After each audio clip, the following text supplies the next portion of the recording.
হ্যাঁ গাইস, আসসালামু আলাইকুম।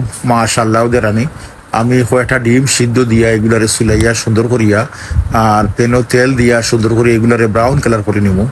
ব্রাউন কালার করিয়া নিয়ে এগুলারে আমি সুন্দর করে লামাই লিমু। আবার লামাইয়া অন্য কিছু আমি রান্না করার চেষ্টা করবো, আপনারা দেখতে থাকবা।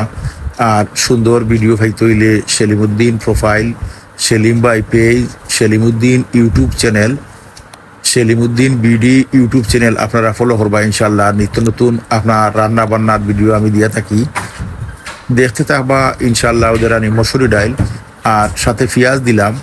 পেঁয়াজ দিয়া আমি সুন্দর করি বালা করে এগুলারে খসিয়ে নিয়ার নাড়াচাড়া করে নিয়ার আর দিলাম কিছু গরম পানি দিয়া। এখানে আজকে ডাইল রান্না হবে সুন্দর করি মাশাল্লাহ। দিলাম কিছু কাঁচামরিচ আর দিলাম একটা ম্যাগি মশলা। দেখতে থাকবা আমি একে একে মশলাগুলো দিতে আসি আর আমি সুন্দর রান্না করার চেষ্টা করবো ইনশাল্লাহ। দিলাম পরিমাণ মতো লবণ, পরবর্তীতে লাগলে আরও কিছু দিমু। এখন দিলাম কিছু হলুদের গুঁড়া, কিছু দিলাম মরিচের গুঁড়া, আরও কিছু দিলাম সামান্য ধনিয়ার গুঁড়া দিয়া সুন্দর করে এগুলারে বালা করে খসাইয়া নিমু। আর দিলাম লম্বা লম্বা করে আলু কাটিয়ে রাখলাম আমি, এগুলা ও একসাথে সিদ্ধ হয়ে যাব।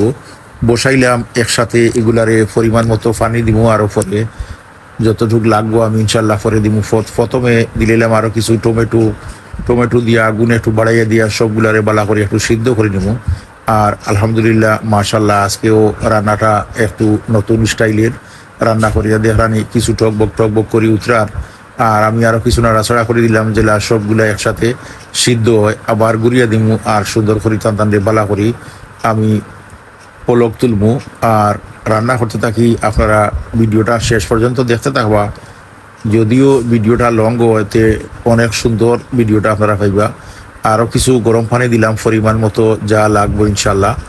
আপনি ওই রকম পরিমাণ মতো পানি দিবা, দিয়া সুন্দর করি নাড়াচাড়া করি দিয়া আবার কিছু সময় গুড়িয়া দিবা। গুড়িয়া দিলে আবার টকবক করে উতরাইব, মানে পলক উঠিব। যাই হোক, তো আমি আবার কত সময় গুড়িয়া দিলাম, গুড়িয়া দিয়া আবার কত সময় ধরে আমি পলক উঠের। তো আমি আরও কিছু সময় নাড়াচাড়া করিয়া দিব।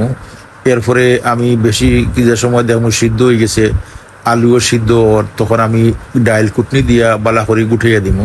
তো দেখতে থাকবা আমার ভিডিওটা শেষ পর্যন্ত। আমি আরও কিছু মশলাপাতি বাকি আছে আগুলা দিমু, আপনারা শেষ পর্যন্ত দেখবা। দেখলে আপনার অনেক ভালো লাগবো ইনশাল্লাহ। তো এক এক জায়গা এক এক ধরনের রান্না বান্না করে, তো আমিও কিছু প্রতিদিন ভিন্ন ধরনের কিছু রান্না করি, দেওয়ার চেষ্টা করি। এক এক সময় এক এক ধরনের রান্না করি আমি, সব কিন্তু আমার একজাত রান্না হয় না। তো বিভিন্ন ধরনের রান্না করি আমি, করিয়া দিতে থাকি, দেখাইতে থাকি আপনারা। ওদের আনি বালা করি ডাইল কুটনি দিয়ে আমি ডাইল কুটাইয়া দিলাম, কারণ পেঁয়াজগুলা তো লম্বা লম্বা খাটা থাকে, এগুলা ভাঙিব। আর ডাইলগুলাও যেগুলা সিদ্ধ হইব ওগুলাও মিহি হইব। ও বালা করে গুটাইয়া দিলাম, দিয়া আমি সুন্দর করে রাখলাম। এখন আমি আপনারা দুয়াই ইনশাল্লাহ ওদের আনি জিরার গুঁড়া 1 চামচ দিলাম। জিরার গুঁড়া 1 চামচ দিয়া আর কিছু নাড়াচাড়া করিয়া কিছু সময় গুড়িয়া থইব।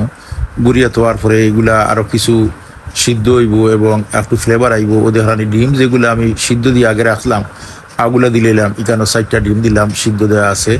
তো ডিমগুলারে লম্বা লম্বা করে কাট করে দিলাম। কিছু কাট করলে ভিতরে কিছু মশলাপাতি ঢুকবো, ও কারণে আমি কিছু কাট করে দিলাম। আর কিছু সময় গুড়িয়া দিলেই আপনারা দেখবা ইনশাল্লাহ। আর দেখতে থাকবা ভিডিওটা আমার শেষ পর্যন্ত। এখন ভিডিও শেষ হয় নাই। ওদের আনি আমি এখানেও ফ্রাই প্যানও কিছু রসুন দিয়া তেল দিয়া ব্রাউন কালার করিয়ে নিলাম রসুন, আর দিলাম কয়েকটা শুকনা মরিচ। ওগুলা দিয়ে আমি ইনশাল্লাহ বাগার দিব। তো দেখো আমি ডিম আর ডাইল ওগুলার সাথে আমি একত্রে বাগার দিলাম। বাগার দিলে খানির ফ্লেভারটা অনেক ভালো হইব।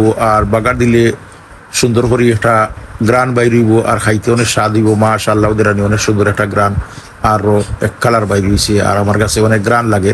তো আপনারা ওরকম সুন্দর করে রান্না করবা আর খাইবা। আর ইনশাল্লাহ আমার যদি ভালো লাগে এতে আপনি শেয়ার করবা আর লাইক করবা, কমেন্ট করবা ইনশাল্লাহ। মাশাআল্লাহ অনেক সুন্দর একটা রান্না হয়েছে। আপনারা আমার মতো করে একটা দিন রান্না করে দেখবা আর খাইয়া দেখবা, অনেক স্বাদ লাগবে ইনশাল্লাহ। দুয়া ভালোবাসা থাকলো সেলিম উদ্দিন প্রোফাইল কিংবা সেলিম বাই পেজের পক্ষ থেকে এবং সেলিমউদ্দিন বিডি ইউটিউব চ্যানেলের পক্ষ থেকে। তো লবণ চেক করে আমি দেখলাম সামান্য লবণ লাগবো, তো আমি সামান্য লবণ দিয়া দিব। আপনারাও ওরকম রান্না করবা ইনশাল্লাহ, অনেক স্বাদ হইব খাইতে। আর সেলিম ভাইয়ের কথা মনে করবা আর সেলিম ভাই লাগি দোয়া করবা। সেলিম ভাই সব লাগি দোয়া করি ইনশাল্লাহ।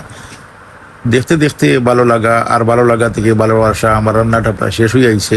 তো আমার পক্ষ থেকে আসসালামু আলাইকুম সবাইকে।